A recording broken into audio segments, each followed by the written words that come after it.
தலைமுறையின் புதிய விடியலில் பல்வேறு செய்திகளை விரிவாக பார்க்க இருக்கிறோம். முன்பாக தலைப்புச் செய்திகளை பார்க்கலாம். ஆளுநர் பன்வாரிலால் புரோஹித்துடன் முதலமைச்சர் எடப்பாடி பழனிசாமி திடீர் சந்திப்பு. முக்கிய விவகாரங்கள் குறித்து ஆலோசனை நடத்தியிருப்பதாக தகவல். வெங்காயத்தை அதிக விலைக்கு விற்றாலோ பதுக்கினாலோ நடவடிக்கை பாயும். வியாபாரிகளுக்கு தமிழக அரசு எச்சரிக்கை. தஞ்சாவூர் அருகே திருவள்ளுவர் சிலை அவமதிக்கப்பட்ட சம்பவம். விஷமச் செயலில் ஈடுபட்ட நபரை பிடிக்க 4 தனிப்படைகள் அமைப்பு. திருவள்ளுவர் சிலை அவமதிக்கப்பட்டதற்கு அரசியல் கட்சி தலைவர்கள் கண்டனம். திருவள்ளுவர் நாத்திகர் அல்ல என அமைச்சர் பாண்டியராஜன் கருத்து. மாஞ்சா நூலில் பட்டம் பறக்கவிட்டாலோ விற்றாலோ குண்டர் சட்டம் பாயும் என எச்சரிக்கை. சென்னையில் மாஞ்சா நூலால் 3 வயது சிறுவனின் உயிர் பறிபோனதில் 2 விசாரணை. ஆன்லைனில் உடனுக்குடன் பான் கார்டு எண் வழங்க வருமான வரித்துறை திட்டம். ஆதார் தகவல் அடிப்படையில் செயல்படுத்த பரிசீலனை. வெங்காயத்தின் விலை மீண்டும் உயர்ந்திருப்பதால் பொதுமக்கள் அதிர்ச்சியடைந்துள்ள நிலையில் விலையானது மேலும் அதிகரிக்க வாய்ப்புள்ளது என்று வணிகர்கள் கூறுகின்றனர். சென்னை கோயம்பேடு காய்கறி சந்தையில் சின்ன வெங்காயம் கிலோ 90 ரூபாய்க்கு விற்கப்படுகிறது.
திமுக தலைவர் மு க ஸ்டாலின் தெரிவித்துள்ளார். வெங்காயத்தின் விலை மீண்டும் உயர்ந்திருப்பது தொடர்பாக ட்விட்டரில் பதிவிட்டுள்ள அவர், அனைத்து காய்கறிகளையும் போல வெங்காயமும் மிக மிக அத்தியாவசியமானது என்றும் அதன் விலை கிடுகிடுவென உயர்ந்து வருவது சாமானிய மக்களுக்கு பெரிதும் சிரமத்தை ஏற்படுத்தும் என்றும் குறிப்பிட்டிருக்கிறார். அத்தியாவசிய பொருள்களை சிரமமின்றி கிடைக்கச் செய்வதும் அவற்றின் விலை அதிகமாகிவிடாமல் பார்த்துக் கொள்வதும் அரசின் கடமை என்றும் ஸ்டாலின் தெரிவித்துள்ளார். ஆதார் அட்டையில் உள்ள தகவல்களை வைத்து பான் அட்டையை உடனுக்குடன் வழங்கும் திட்டத்தை வருமான வரித்துறை அறிமுகப்படுத்த உள்ளது. பான் அட்டைக்காக விண்ணப்பித்தவர்கள் நீண்ட நாட்கள் காத்திரா வண்ணம் ஆதார் எண்ணில் உள்ள தகவல்களை வைத்து உடனடியாக பான் அட்டையின் நகலை வழங்கும் திட்டத்தை அறிமுகப்படுத்த உள்ளதாக வருமான வரித்துறை தெரிவித்துள்ளது. இந்த பான் அட்டைகளை வாடிக்கையாளர்கள் கட்டணமின்றி இலவசமாக பெறலாம் எனவும் வருமான வரித்துறை கூறியுள்ளது.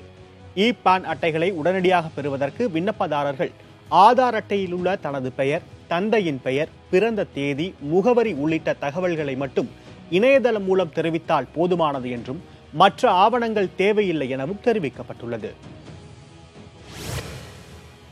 தமிழக ஆளுநர் பன்வாரிலால் புரோஹித்தை முதலமைச்சர் எடப்பாடி பழனிசாமி திடீரென சந்தித்து பேசினார். சென்னை கிண்டியில் உள்ள ராஜ்பவனில் சுமார் 30 நிமிடங்கள் நடைபெற்ற இந்த சந்திப்பு மரியாதை நிமித்தமானது என அரசு தரப்பு தகவல்கள் தெரிவிக்கின்றன. முதலமைச்சர் எடப்பாடி பழனிசாமியுடன் தலைமைச் செயலாளர் சண்முகம், டிஜிபி திரிபாதி ஆகியோரும் ஆளுநரை சந்தித்ததால் சட்டம் ஒழுங்கு குறித்து ஆலோசித்திருக்கலாம் என்றும் கூறப்படுகிறது. வரும் 10ஆம் தேதி முதல் மறு உத்தரவு வரும் வரை காவல்துறையினருக்கு விடுப்பு அளிக்கக்கூடாது என தமிழக டிஜிபி ஜே.கே. திரிபாதி உத்தரவிட்டுள்ளதாக தகவல் வெளியாகியுள்ளது. சட்டம் ஒழுங்கு பணிகளை மேற்கொள்வதற்காக மாநிலம் முழுவதும் உள்ள காவல்துறையினர் தயார் நிலையில் இருக்க வேண்டும் என அறிவுறுத்தப்பட்டுள்ளனர். வரும் 10ஆம் தேதி முதல் காவல்துறையினருக்கு விடுப்பு அளிக்கக்கூடாது என உயரதிகாரிகளுக்கு உத்தரவிடப்பட்டுள்ளதாக தெரிகிறது. அயோத்தி ராமஜென்ம பூமி வழக்கில் உச்சநீதிமன்ற தீர்ப்பு வரும் 13ஆம் தேதி வெளியாகலாம் என எதிர்பார்க்கப்படும் நிலையில் காவல்துறையினர் தயார் நிலையில் இருக்க உத்தரவிடப்பட்டுள்ளனர். அயோத்தி வழக்கில் வரும் 13ஆம் தேதி தீர்ப்பு வெளியாகும் என எதிர்பார்க்கப்படும் நிலையில் நாடு முழுவதும் உச்சக்கட்ட பாதுகாப்பு போடப்பட்டுள்ளது. வெற்றி ஊர்வலங்கள் கூடாது, சமூக வலைதளங்களுக்கு கடும் கட்டுப்பாடுகள், காவல்துறையினருக்கு விடுமுறை கிடையாது போன்ற பல்வேறு கட்டுப்பாடுகள் விதிக்கப்பட்டுள்ளன. அயோத்தியில் உள்ள சர்ச்சைக்குரிய 2.77 ஏக்கர் நிலம் யாருக்கு சொந்தம் என்பது தொடர்பான வழக்கில் உச்சநீதிமன்றம் 40 நாட்கள் இடைவிடாது விசாரணை நடத்தி முடித்தது. தலைமை நீதிபதி ரஞ்சன் கோகாய் தலைமையிலான அமர்வில் விசாரணை நடைபெற்ற நிலையில் அவர் வரும் 17ஆம் தேதி ஓய்வு பெறவிருப்பதால் அதற்கு முன்னர் தீர்ப்பு வழங்கப்படும் என எதிர்பார்க்கப்படுகிறது. இதன் காரணமாக உத்தரப்பிரதேசம் மட்டுமின்றி அனைத்து மாநிலங்களிலும் பாதுகாப்பை பலப்படுத்துமாறு மத்திய அரசு உத்தரவிட்டுள்ளது. மத்திய உளவுத்துறை சார்பில் அனைத்து மாநில காவல்துறைக்கும் சுற்றறிக்கை அனுப்பப்பட்டுள்ளது. அதில் அயோத்தி தீர்ப்பினால் நாட்டில் அசாதாரண சூழ்நிலை உருவாகலாம் என்பதால் இதை எதிர்கொள்ள போதுமான முன்னேற்பாடுகளை செய்யும்படி அறிவுறுத்தப்பட்டுள்ளது. குறிப்பாக அடிப்படைவாத அமைப்புகளின் செயல்பாடுகளை தொடர்ந்து கண்காணிக்க வேண்டும் என்று அந்த சுற்றறிக்கையில் கேட்டுக் கொள்ளப்பட்டுள்ளது. சட்டம் ஒழுங்கை நிலைநாட்ட அயோத்தியில் ஏற்கனவே 144 தடை உத்தரவு அமலில் உள்ளது. பாதுகாப்பை உறுதி செய்வதற்காக உத்தரப்பிரதேசத்தில் அரசு அலுவலர்கள் மற்றும் காவலர்களுக்கு வரும் 30ஆம் தேதி விடுமுறை எடுக்கக்கூடாது என கண்டிப்பான உத்தரவு பிறப்பிக்கப்பட்டுள்ளது. இதேபோல மத்திய பிரதேசத்தில் வரும் 30ஆம் தேதி வரை காவல்துறையினர் விடுப்பெடுக்கக்கூடாது என்று அறிவுறுத்தப்பட்டுள்ளது. இதனிடையே உத்தரப்பிரதேசத்தில் சட்டம் ஒழுங்கை பாதுகாக்க அனைத்து முன்னெச்சரிக்கை நடவடிக்கைகளும் எடுக்கப்பட்டிருப்பதாகவும் தேவைப்படின் தேசிய பாதுகாப்பு சட்டம் அமல்படுத்தப்படும் என்றும் அம்மாநில டிஜிபி OP சிங் கூறியுள்ளார். அயோத்தி வழக்கு தொடர்பாக சமூக வலைதளங்களில் குறுஞ்செய்திகள் மற்றும் படங்களை பதிவிடுவது போன்றவற்றிற்கு தடை விதித்து அயோத்தி மாவட்ட ஆட்சியர் அனுஜ்குமார் ஜா உத்தரவிட்டுள்ளார். இந்த உத்தரவு அடுத்த மாதம் 28ஆம் தேதி வரை அமலில் இருக்கும் என்று தெரிவிக்கப்பட்டுள்ளது. உச்சநீதிமன்ற தலைமை நீதிபதி ரஞ்சன் கோகாயின் பதவிக்காலம் இன்னும் 2 வாரங்களில் முடிவடைய உள்ள நிலையில் அவர் தலைமையிலான அமர்வு முன்பு 5 முக்கிய வழக்குகளின் தீர்ப்புகள் நிலுவையில் உள்ளன. அவை என்ன பார்க்கலாம். உச்சநீதிமன்ற தலைமை நீதிபதியாக இருக்கும் ரஞ்சன் கோகோயின் பதவிக்காலம் வருகிற 17ஆம் தேதியுடன் முடிவடைய உள்ளது. தலைமை நீதிபதிக்கு இன்னும் 8 வேலை நாட்கள் மட்டுமே உள்ள நிலையில் அவர் தலைமையிலான நீதிபதிகள் அமர்வில் 5 முக்கிய வழக்குகளின் தீர்ப்புகள் நிலுவையில் உள்ளன. அவற்றில் உத்தரப்பிரதேச மாநிலம் அயோத்தியில் உள்ள சர்ச்சைக்குரிய 2.77 ஏக்கர் நிலம் யாருக்கு சொந்தம் என்பது தொடர்பாக தொடரப்பட்ட 14 வழக்குகள் மிகுந்த முக்கியத்துவம் வாய்ந்தவையாகும். மற்றொன்று ஐயப்பன் கோவிலில் அனைத்து வயது பெண்களையும் அனுமதிப்பது தொடர்பான வழக்கும் ரஞ்சன் கோகோய் தலைமையிலான அமர்வில்தான் விசாரணை நடத்தப்பட்டது. இவை தவிர ரஃபேல் போர் விமானம் கொள்முதலில் எந்தவித முறைகேடும் நடைபெறவில்லை என்ற தீர்ப்பை மறு ஆய்வு செய்யக்கோரி முன்னாள் மத்திய அமைச்சர்கள் யஷ்வந்த் சின்ஹா, அருண் ஷோரி மற்றும் மூத்த வழக்கறிஞர் பிரசாந்த் பூஷன் உள்ளிட்டோர் தாக்கல் செய்த மேல்முறையீட்டு மனுக்கள் மீதான வழக்கு விசாரணையும் ரஞ்சன் கோகோய் தலைமையிலான அமர்வில்தான் நடைபெற்றது. இது தவிர்த்து மக்களவை தேர்தல் பரப்புரையின் போது தன்னை நாட்டின் பாதுகாவலர் என்று பிரதமர் மோடி கூறிய நிலையில் பாதுகாவலரே திருடர் என்ற ரீதியில் ராகுல் காந்தி தெரிவித்த விமர்சனம் தொடர்பான ஒரு வழக்கும் தீர்ப்பை எதிர்நோக்கியுள்ளது. இதில் ராகுல் காந்தி மீது கிரிமினல் வழக்கு தொடர அனுமதி கோரிய மனு மீதான விசாரணை ரஞ்சன் கோகோய் தலைமையிலான அமர்வில்தான் நடத்தப்பட்டது. இந்த வழக்குகள் தவிர உச்சநீதிமன்ற தலைமை நீதிபதியும் தகவல் அறியும் உரிமை சட்ட அதிகார வரம்புக்குள் வருகிறார் என்ற டெல்லி உயர்நீதிமன்றத்தின் தீர்ப்புக்கு எதிராக உச்சநீதிமன்ற செயலர் மற்றும் மத்திய பொது தகவல் ஆணையர் ஆகியோர் தொடர்ந்த மேல்முறையீட்டு மனுக்கள் மீதான வழக்கிலும் தீர்ப்பு நிலுவையில் உள்ளது. இந்திய ரஷ்ய ராணுவ தொழில்நுட்ப ஒத்துழைப்பு கூட்டத்தில் பங்கேற்பதற்காக பாதுகாப்புத்துறை அமைச்சர் ராஜ்நாத் சிங் ரஷ்யா புறப்பட்டுச் சென்றார். மாஸ்கோவில் இன்று தொடங்கி வரும் 7ஆம் தேதி வரை இந்திய ரஷ்ய ராணுவ தொழில்நுட்ப ஒத்துழைப்பு கூட்டம் நடைபெறுகிறது. இதில் பங்கேற்பதற்காக ரஷ்யா புறப்பட்டுச் சென்றுள்ள பாதுகாப்புத்துறை அமைச்சர் ராஜ்நாத் சிங் அந்நாட்டு பாதுகாப்புத்துறை அமைச்சர் ஜெனரல் செர்ஜி ஷோய்குவை சந்தித்து ராணுவ தொழில் ஒத்துழைப்பு குறித்து பேச்சுவார்த்தை நடத்துகிறார். மேலும் ரஷ்ய தொழில்துறை அமைச்சர் டென்னிஸுடன் இணைந்து இந்திய ரஷ்ய ராணுவ தொழில் ஒத்துழைப்பு மாநாட்டையும் அவர் தொடக்கி வைக்க உள்ளார். இந்த மாநாட்டில் இரு நாடுகளுக்கும் இடையே ராணுவம் சார்ந்த தொழில்களில் ஒத்துழைப்பு ஏற்படுத்துவது தொடர்பாக விரிவாக விவாதிக்கப்பட உள்ளது. குறிப்பாக மேக் இன் இந்தியா திட்டத்தின் கீழ் தொழில்நுட்பங்களை பகிர்ந்து கொள்ளுதல், இந்திய ராணுவத் துறையில் ரஷ்யாவின் முதலீட்டிற்கு அழைப்பு விடுத்தல் ஆகியவை முக்கிய அம்சங்களாக இடம்பெறும் என எதிர்பார்க்கப்படுகிறது. முதலமைச்சர் எடப்பாடி பழனிசாமியை பின்லாந்து நாட்டின் வெளியுறவுத்துறை அமைச்சர் பெக்கா ஹாவிஸ்டோ சந்தித்து பேசினார். 4 நாள் பயணமாக இந்தியா வந்துள்ள பின்லாந்து வெளியுறவுத்துறை அமைச்சர் முதல்வரை சென்னையில் உள்ள அவரது இல்லத்தில் நேற்று சந்தித்தார். இச்சந்திப்பில் தமிழகத்தில் புதிய தொழிற்சாலைகள் தொடங்குவது தொடர்பாக ஆலோசிக்கப்பட்டதாக தெரிகிறது. சுமார் 40 நிமிடங்களில் நீடித்த சந்திப்பில் தலைமைச் செயலாளர் மற்றும் அரசு அதிகாரிகள் உடன் இருந்தனர். மத்திய வெளியுறவுத்துறை அமைச்சர் ஜெய்சங்கர் மற்றும் நிதியமைச்சர் நிர்மலா சீதாராமன் ஆகியோரை பின்லாந்து வெளியுறவுத்துறை அமைச்சர் சந்தித்து பேசவுள்ளார். டெல்லியில் நிலவும் காற்று மாசுபாடு குறித்த வழக்கில் பஞ்சாப், ஹரியானா, உத்தரப்பிரதேச மாநில தலைமைச் செயலாளர்களுக்கு உச்சநீதிமன்றம் சமன் அனுப்பியுள்ளது. விளைநிலங்களில் பயிர்க்கழிவுகளை கொளுத்தவும் தடை விதிக்கப்பட்டுள்ளது. டெல்லியில் நிலவும் காற்று மாசு தொடர்பான வழக்கு நீதிபதி அருண் மிஸ்ரா தலைமையிலான அமர்வில் உச்சநீதிமன்றத்தில் விசாரணைக்கு வந்தபோது மத்திய சுற்றுச்சூழல் துறை இணைச் செயலாளர் ஆஜராகி விளக்கமளித்தார். பயிர் கழிவுகளை எரிப்பதை தடுக்க ரோந்து காவலர்கள் ஈடுபடுத்தப்பட்டிருப்பதாக அவர் கூறினார். காற்று மாசுபாட்டினால் விலை மதிப்பற்ற வாழ்நாள்களை இழந்து வருவதாக நீதிபதிகள் குறிப்பிட்டனர்.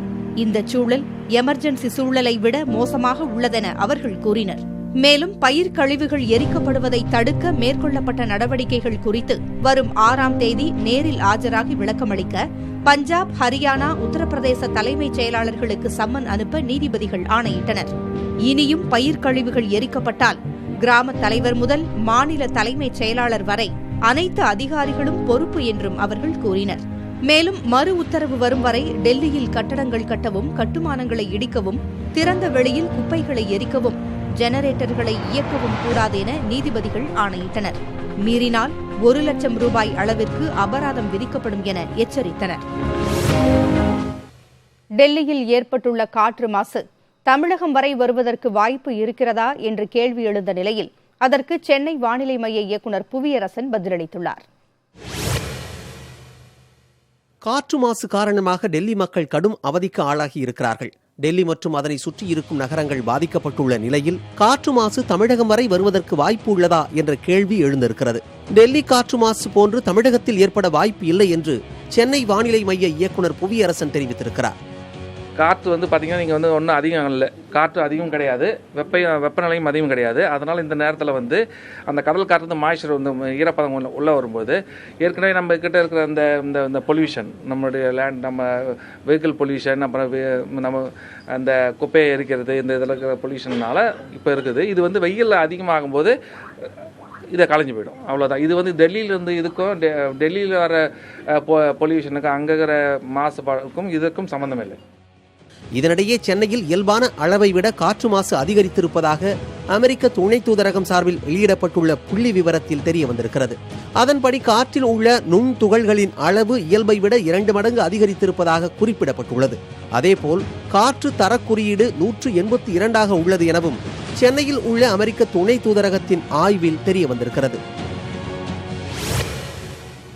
மகாராஷ்டிர முதல்வர் தேவேந்திர பட்னவிஸ் பாஜக தேசிய தலைவர் அமித்ஷாவுடன் சந்திப்பு, தேசியவாத காங்கிரஸ் கட்சியின் தலைவர் சரத்பவார், காங்கிரஸ் தலைவர் சோனியா காந்தியுடன் சந்திப்பு என அடுத்தடுத்த நிகழ்வுகள் இருந்தாலும் அங்கு அரசு அமைவதில் இழுபறி நீடித்து வருகிறது.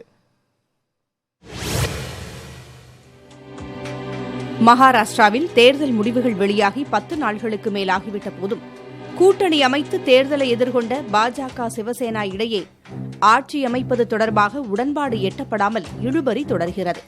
கூட்டணி குழப்பங்களுக்கிடையே அமித்ஷாவை டெல்லியில் உள்ள அவரது இல்லத்தில் மகாராஷ்டிரா காபந்து முதல்வராக நீடிக்கும் தேவேந்திர பட்னாவிஸ் சந்தித்தார்.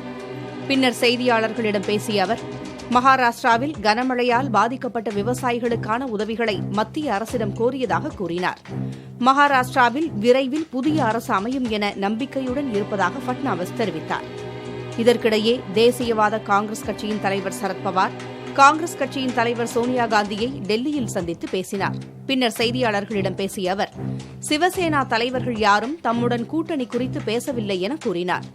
அரசு அமையாவிட்டால் குடியரசுத் தலைவர் ஆட்சி அமல்படுத்தப்படும் என பாரதிய ஜனதா அமைச்சர் கூறியிருப்பதற்கு கண்டனம் தெரிவித்த சரத்பவார், அதிக இடங்களை கைப்பற்றிய கட்சிகள் ஆட்சி அமைக்க முன்வர வேண்டும் என வலியுறுத்தினார்.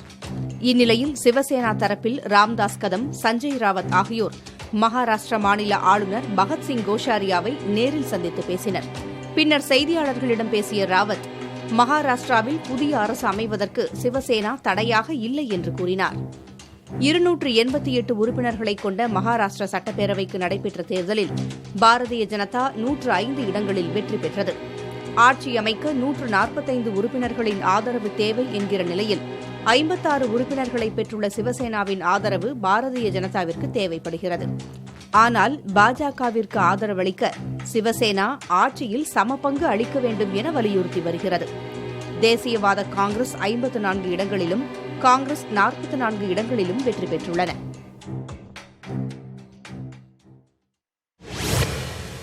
பொருளாதார மந்தநிலை, விவசாயிகள் பிரச்சினை, வேலை வாய்ப்பின்மை உள்ளிட்டவற்றை முன்னிறுத்தி எதிர்வரும் நாடாளுமன்ற கூட்டத்தொடரின் போது கூட்டாக போராட்டத்தில் ஈடுபட எதிர்க்கட்சிகள் முடிவு செய்துள்ளன. காங்கிரஸ், திமுக, கம்யூனிஸ்ட் கட்சிகள், ராஷ்டிரிய ஜனதா தளம், திரிணாமுல் காங்கிரஸ் உள்ளிட்ட 13 கட்சிகளின் மூத்த தலைவர்களின் கூட்டம் டெல்லியில் நடைபெற்றது. கூட்டத்திற்கு பிறகு செய்தியாளர்களிடம் பேசிய காங்கிரஸ் கட்சியின் குலாம் நபி ஆசாத், வாட்ஸ்அப் உளவு பார்க்கப்பட்டது தொடர்பாக எதிர்க்கட்சித் தலைவர்கள் மீண்டும் சந்தித்து பேச இருப்பதாக தெரிவித்தார். நாட்டில் சமுதாயத்தில் அனைத்து மட்டத்தில் உள்ள மக்களும் அதிருப்தியில் இருப்பதாக கூறினார். உலக அளவில் இருப்பதை விட இந்தியாவில் வேலைவாய்ப்பின்மை 2 மடங்காக இருப்பது துரதிருஷ்டவசமானது என்றும் குலாம் நபி ஆசாத் தெரிவித்தார்.